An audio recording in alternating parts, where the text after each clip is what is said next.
Hello hello everyone. सभी बड़ों को मेरा सादर प्रणाम और छोटों को ढेर सारा आशीर्वाद और प्यार। मैं प्रेम पांडे फ्यूचर आईएएस एकेडमी से आपके समक्ष खुद को प्रस्तुत करने का एक प्रयास मात्र कर रहा हूँ और आशा करता हूँ मेरे प्यारे भाइयों बहनों कि मेरा ये प्रयास कहीं ना कहीं थोड़ा बहुत तो सार्थक आप लोग के लिए हो रहा होगा। मेरे प्यारे भाइयों बहनों, मैं आपको सूचित कर दूं कि मैंने आपसे कहा था कि हम लोग डेली करंट पे डिस्कस करेंगे, हम लोग डेली पेपर पे डिस्कस करेंगे। उसके बाद जीएस का एक topic geography, economics, political science और हिस्ट्री, समय समय पर हम इन चीज़ों पर भी डिस्कस करेंगे। तो जैसा कि आप लोगों को पता है कि मेरी टीम में मैं अकेला ही हूँ, मेरा कोई सहयोगी या मेरा कोई पार्टनर या मेरी कोई और ब्रांच नहीं है, तो मुझे थोड़ा समय लग रहा है चीज़ों को सही करने में। देखिए मेरे प्यारे भाइयों बहनों, ये कोई वनडे एग्ज़ाम तो है नहीं कि मैं आपको पहला कौन, आखिरी कौन, अंतिम कौन करके सारी चीज़ें किताब खरीद लाऊँ, उसमें से पढ़ के मैं आपको चीज़ें सुना दूँ। तो ये चीज़ें वही होंगी जो और यूट्यूब चैनल पर आप लोगों को आसानी से मिल जाएंगी। मैं उन चीज़ों पर डिस्कस करना चाहता हूँ जो आपके आगामी परीक्षा के लिए बहुत ही ज़्यादा महत्वपूर्ण होने वाली है। जैसे मैं करंट अफेयर्स पढ़ रहा था तो एक महत्वपूर्ण टॉपिक मेरे सामने निकल के आया एआई, आर्टिफिशियल इंटेलिजेंस। तो जो भी भाई बहन मुझे देख रहे हैं, जो भैया लोग हमें देख रहे हैं, तो क्या वो आर्टिफिशियल इंटेलिजेंस के बारे में कुछ जानते हैं? अगर जानते हैं तो प्लीज़ मुझे कमेंट करके बताइएगा कि आर्टिफिशियल इंटेलिजेंस ये होता है। ये सबके लिए keep it up, good sir, very class sir, very nice sir, ये सब लिखिए, अच्छा लगता है। लेकिन जब मैं किसी क्वेश्चन को आपसे पूछ रहा होता हूँ तो उसका कुछ ना कुछ माने होता है। कहीं ना कहीं से उस चीज़ों को पढ़ के मैं आपके समक्ष प्रस्तुत करने का एक प्रयास करता हूँ कि आपको उसका सकारात्मक पक्ष आपके दिमाग में छप जाए। तो एआई के बारे में आप लोग मुझे कमेंट करके बताइएगा। मेरे प्यारे भाइयों बहनों, आज का समय मैं आपसे और लूँगा। कल से दैनिक भाषा में जो चीज़ें हमारे समक्ष उपस्थित हो रही हैं उन पर हम बात करेंगे, लेकिन आज भी हम कुछ चीज़ों पर चर्चा जरूर करेंगे। जैसे अभी हाल ही में प्रधानमंत्री श्री नरेंद्र मोदी जी ने अमेरिका की यात्रा की थी। तो भारत और अमेरिका का जो द्विपक्षीय संबंध है, इसके बारे में, इसका डिटेल, इसका शुरुआत, सबसे पहली बात सकारात्मकता की शुरुआत कहाँ से हुई? पहले जब अमेरिका कभी किसी समय पाकिस्तान का बहुत बड़ा सपोर्टर हुआ करता था, लेकिन एक समय ऐसा आया कि पाकिस्तान के ही आतंकवादियों ने हमला करके अमेरिका में बहुत बड़ी बिल्डिंग गिरा दी। अब उस बिल्डिंग का नाम आप लोग मुझे कमेंट करके बताइए कि कौन सी बिल्डिंग पर आतंकवादियों का हमला अमेरिका में हुआ था, जहां प्लेन क्रैश कर दिया था उन लोगों ने। उसका नाम मुझे कमेंट करके मेरे व्हाट्सएप पे आप लोग बताइए, ये आपका काम है। पहले अमेरिका ही के द्वारा वित्त पोषित था पाकिस्तान, लेकिन जब पाकिस्तान ने अमेरिका को ही सताना शुरू कर दिया, तब प्रधानमंत्री श्री नरेंद्र मोदी कार्यकाल स्टार्ट हुआ। जब से प्रारंभ हुआ तब से हमारा जो विदेश संबंध है, भारत का विदेशी संबंध जो है, विदेश नीति जो है, ये काफ़ी स्ट्रांग हुई है।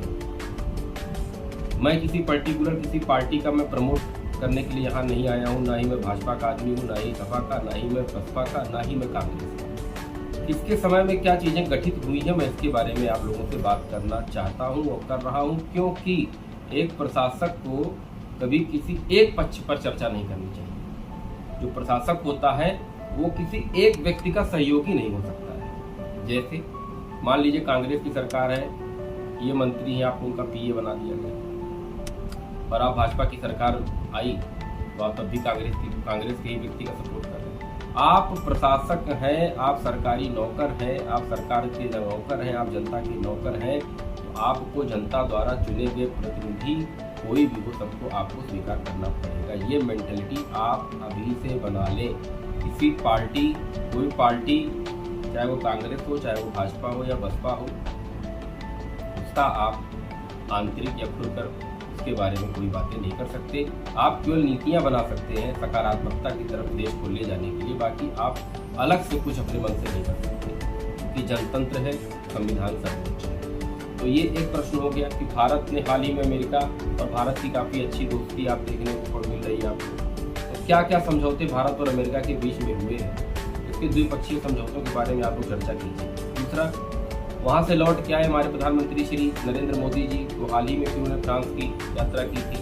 तो भारत और फ्रांस का संबंध आप लोग अच्छे से पढ़िए, चाहे गूगल पे डाल के पढ़िए, किसी मैगजीन से पढ़ लीजिए, या जो भी सुविधात्मक रूप आपको लगता है, दृष्टिकोण लगता है, उससे पढ़ लीजिए। भारत अमेरिका का संबंध हो गया, भारत फ्रांस का, ये बहुत ही ज़्यादा महत्वपूर्ण है। और हाल ही में एक बहुत बड़ा मुस्लिम संगठन है अल इस्तिदा करके, उसने भारत में प्रधानमंत्री श्री नरेंद्र मोदी जी की नीतियों की बहुत बड़ी तारीफ की। उस मुस्लिम सबसे बड़ा संगठन है मुस्लिम का, अल इस्तिदा करके कुछ नाम है, आप लोग उसका सही नाम मुझे कमेंट करके बताइए कि हाल ही में इसने प्रधानमंत्री, कौन सा मुस्लिम संगठन ऐसा है जिसने प्रधानमंत्री नरेंद्र मोदी जी के जो कार्यशैली की तारीफ की। तीसरा प्रश्न आपके समक्ष निकल के आ रहा है, G20 का विदेश सम्मेलन हो रहा है, कहाँ हो रहा है, हो गया है तो कहाँ पे हुआ है, और इसमें भारत की भूमिका क्या रही। भारत और पाकिस्तान, भारत और चाइना, भारत और बांग्लादेश,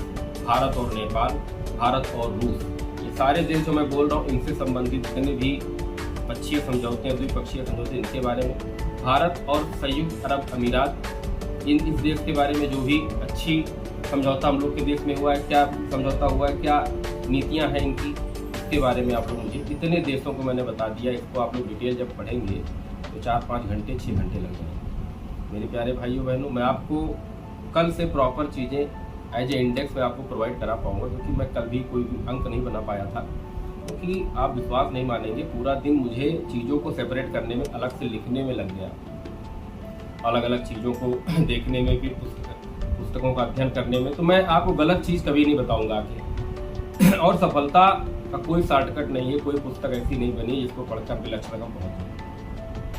आजकल का जो एग्ज़ाम का पैटर्न है, जो परीक्षा का पैटर्न है, वो बहुत स्मार्ट हो गया है।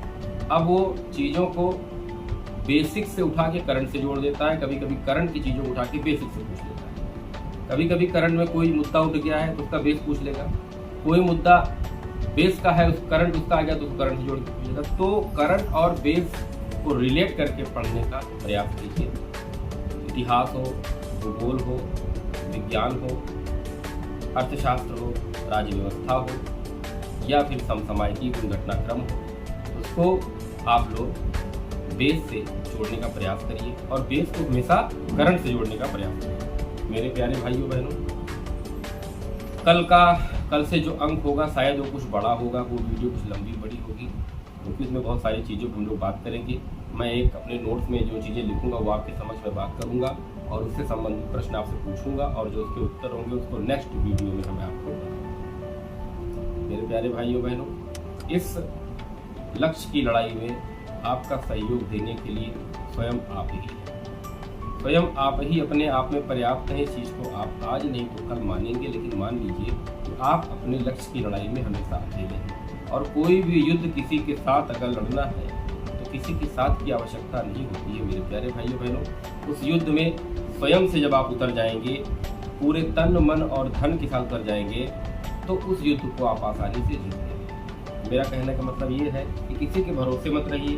कोई अध्यापक आपको जन्म बूटी पिला देगा, कोई बूटी घोल के आपको मुंह में डाल देगा, आप बन जाएंगे, नहीं। वो बूटी आप ही है, और आपको ही उस बूटी को ढूंढना है और उसको पीकर लक्ष्य तक पहुंचना। और वो बूटी कर्म से मिलेगी। जब तक आप कर्म को अच्छे से नहीं करेंगे, जब तक आप अपनी मेहनत को एक चरम सीमा नहीं प्रदान करेंगे, जब तक आप अपने पावर को सेपरेट नहीं करेंगे, जब तक आप खुद सेपरेट नहीं होंगे, तब तक वो लक्ष्य को भेदना आज के समय में इतना आसान नहीं है। मैं कभी भी किसी चीज को असंभव नाम नहीं देता। जो बच्चा या भाई बहन मेरा जो भी अच्छे से अपने समय का सदुपयोग करते हुए सकारात्मक तथ्यों के साथ, बिना किसी से फालतू बात किए हुए, इधर उधर की बातों में ना शामिल होकर, इधर उधर की चीज़ों में ना शामिल होकर अपने समय का, अपने बहुमूल्य समय का सदुपयोग सही दिशा में करेगा, वो अपने लक्ष्य को 1 साल 2 साल में भेज देगा।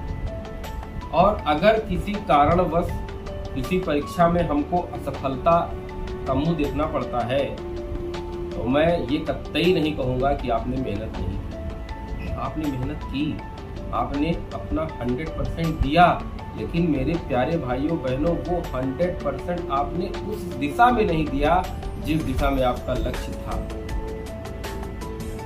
अपने मन मस्तिष्क को समझाइए कि हमको सिर्फ प्रभु उसी लक्ष्य पर लेके चलिए जिस लक्ष्य के लिए मेरा जन्म हुआ है, जिस लक्ष्य को मैंने खुद से निर्धारित किया है।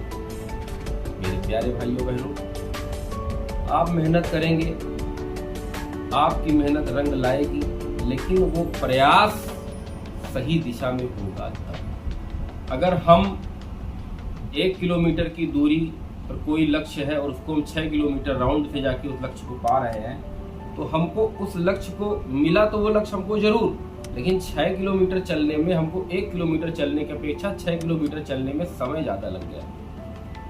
समय लगे, मैं ये भी मानता हूं कि समय लग जाए, लेकिन मेरे उन प्यारे भाइयों बहनों का जिनका समय भी लग गया 7 साल 8 साल 10 साल, लेकिन वो अपने लक्ष्य तक नहीं पहुंचे, उनके हृदय से पूछिए कि आज वो जिंदा रहते हुए भी अपने को मरणासन अवस्था में समझते हैं। कतई निराश होने की आवश्यकता नहीं है। जिसके पास 1 अटेम्प्ट है, 2 अटेम्प्ट है या 3 अटेम्प्ट या सिंगल 1 अटेम्प्ट है, वो अभी से, इसी वक्त से, आज से मेरा ये अंक जो देख रहे हैं, इसी दिन से अपने आप को जागरूक कर ले और लक्ष्य की तरफ अपने कदम को बढ़ा ले। मेरे प्यारे भाइयों बहन, ये संसारमयी जो नाव है, इसमें आपको बहुत सारे लोग मिलेंगे, बहुत धोखेबाज भी मिलेंगे, झूठ बोलने वाले भी आपको मिलेंगे, फरेब दिखाने वाले भी आपको मिलेंगे। तो इन लोगों को आप इनका आकलन करिए पहले कि ये लोग आपके इर्द गिर्द कर क्या रहे हैं। सबसे पहले जितनी जल्दी हो सके ऐसे धोखेबाज लोगों से, ऐसे मिथ्या बोलने वाले लोगों से, ऐसे झूठ बोलने वाले लोगों से, गलत दिशा दिखाने वाले लोगों से, गलत राह पर ले जाने वाले लोगों से, गलत तरीके से गाइडेंस करने वाले लोगों से, गलत तरीके से दिशा निर्देशित करने वाले लोगों से अपने आप को सेपरेट करें। क्योंकि मेरे प्यारे भाइयों बहनों, ये आपको कुछ नहीं देंगे, ये सिर्फ आपका बहुमूल्य समय आपसे ले लेंगे, और इस बहुमूल्य समय को लेने में इनको एक एंजॉय मिलता है, एक आनंद की प्राप्ति होती है, और आप भूले भटके गलती से आपको भी इन सब चीजों में मजा आने लगता है, और धीरे धीरे सतह जो है आपका समय समाप्त। और जब समय समाप्त हो जाता है, तब आपके यही धोखेबाज दोस्त, यही धोखेबाज प्रेमिका, यही धोखेबाज जितने भी आपके मित्र हितैषी हैं, जब आप असफल होते हैं, तो जब आप पीछे घूम के देखते हैं, तो जितनी लंबी लाइन आपके लक्ष्य के प्राप्त करते वक्त आपके पीछे लगी थी, जब आप लक्ष्य से असफल हो जाएंगे तो पीछे घूम के देखेंगे तो आपका कोई भी व्यक्ति, कोई भी मित्र, कोई भी प्रेमिका, कोई भी सखा, कोई भी भाई आपके पीछे खड़ा नहीं दिखेगा। आप तब अकेले हो जाएंगे, क्योंकि भगवान जानते हैं क्या करता है। भगवान जो है, अब जब आप किसी बड़े लक्ष्य का चुनाव करते हैं, तो भगवान ऐसे छोटे छोटे भटकाव आपके साथ जोड़ने का एक प्रयास करते हैं। ये प्रयास एकमात्र आपकी परीक्षा होती है। यदि आप ऐसे भटकाव के मध्य अपने आप को विवश पाते हैं, तत्काल प्रभाव में ऐसे भटकाव से अपने आप को दूर करें, क्योंकि जितनी जल्दी हो सके अपने आप को आज खुद से अकेला समझ लें, क्योंकि इस दुनिया में एक समय ऐसा भी आता है जब माँ जो कोख में 9 माह अपने बच्चे को जो रखती है, जो पिता अपने संतान का लालन पोषण करके उसको बड़ा करता है, एक समय आ जाता है वही भाई जो आपको कंधे पे बैठा है कभी चौराहे पर घूमता है, एक समय ऐसा आ जाता है, एक समय आपके जीवन में ऐसा आ जाएगा कि आपको वही लोग अपनी निगाहों से नजरअंदाज करेंगे। मेरे प्यारे भाइयों बहनों, मैंने आपको आज से 4, 5, 7, 8 वीडियो पहले मैंने कहा था कि जब सूर्य उदय होता है तो हम उसको ऐसे करके प्रणाम करते हैं, लेकिन क्या अस्त होते हुए सूरज को किसी ने जल छोड़ा? क्या अस्त होते हुए सूरज की किसी ने आराधना की? क्या अस्त होने वाले सूरज के लिए किसी ने कुछ किया, किसी ने उसको भगवान माना? क्योंकि मैं आपको फिर बता दूं, जहां उदय होगा, जहां चीजें सही होंगी, वहां आप खुद सशक्त हो जाएंगे। जब आप सशक्त हो जाएंगे तो स्वनिर्णय लेने में आप कभी भी पीछे नहीं हटेंगे। स्वनिर्णय लेने में आपको किसी का चेहरा नहीं देखना पड़ेगा। स्वनिर्णय लेते वक्त आप उस पद पर आसीन होंगे जिस पद पर आपके साथ पूरी जनता की मनोभावना जुड़ी हो। तब आपको बड़े बड़े निर्णय लेने पड़ेंगे और आप अपने लक्ष्य तक जब पहुंच जाएंगे ना, मैं प्रेम पांडे यहीं पे बैठा हूँ और जितने भाई बहन मेरे लक्ष्य को अपने क्रैक करे, छोटा लक्ष्य हो, बड़ा लक्ष्य हो, बीच का लक्ष्य हो, लक्ष्य होता है। जिसके जीवन का लक्ष्य नहीं, वो व्यक्ति जिंदा रहते हुए भी मरे के समान है। जिसके जीवन का लक्ष्य ही निर्धारित नहीं है, वो सुबह खा रहा है जाके सो रहा है, शाम को खा रहा है सुबह जाके। जिसका लक्ष्य निर्धारण नहीं है मेरे प्यारे भाइयों बहनों, उसके जीवन जीने का भी कोई लक्ष्य नहीं। तो सबसे पहले अपनी प्रतिभा को अंदर से आकलन करते हुए अपने लक्ष्य का निर्धारण करिए। जितने फरेबी लोग आपके आगे पीछे घूम रहे हैं आज के समय, एक दिन आप पर यही फरेबी भी आपको पाने के लिए तरसेंगे। मेरे प्यारे भाइयों बहनों, मैं हर दिन हर अंक में आप सभी भाइयों बहनों के उज्जवल भविष्य की हमेशा कामना किया हूँ और आगे भी करता रहूंगा। मेरे प्यारे भाइयों बहनों, अपने इष्ट देवी या देव उनका आशीर्वाद लीजिए और उनका सहयोग हृदय से प्राप्त करने का प्रयास कीजिए और सफलता के लिए अपना जी जान लगा दीजिए। ये समय दोबारा नहीं। तो आपके उज्जवल भविष्य की कामना एक बार फिर से। आशा करता हूं कि आप सभी का स्वास्थ्य उत्तम होगा।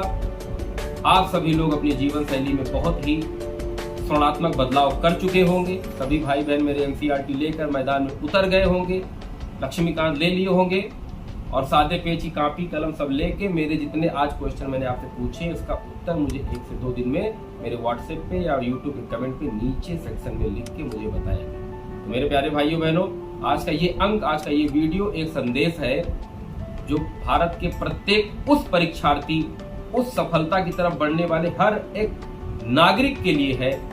तो प्लीज इसको लाइक करिए, शेयर करिए और पूरे भारतवर्ष में जितने भी लोग मेरा वीडियो देख रहे हैं, जितने भी सब्सक्राइबर मेरा भी वीडियो देख रहे हैं, वो इस वीडियो को समस्त जगह फैलाएं। क्योंकि अगर एक भी बच्चा, एक भी मेरा भाई बहन, एक भी मेरे भैया लोग अगर इस वीडियो से कुछ थोड़ा बहुत सीख लेंगे तो क्या पता हमारे और आपकी वजह से किसी का जीवन बदल जाए। तो आज का ये अंक यहीं समाप्त करता हूँ। जय हिंद, जय भारत।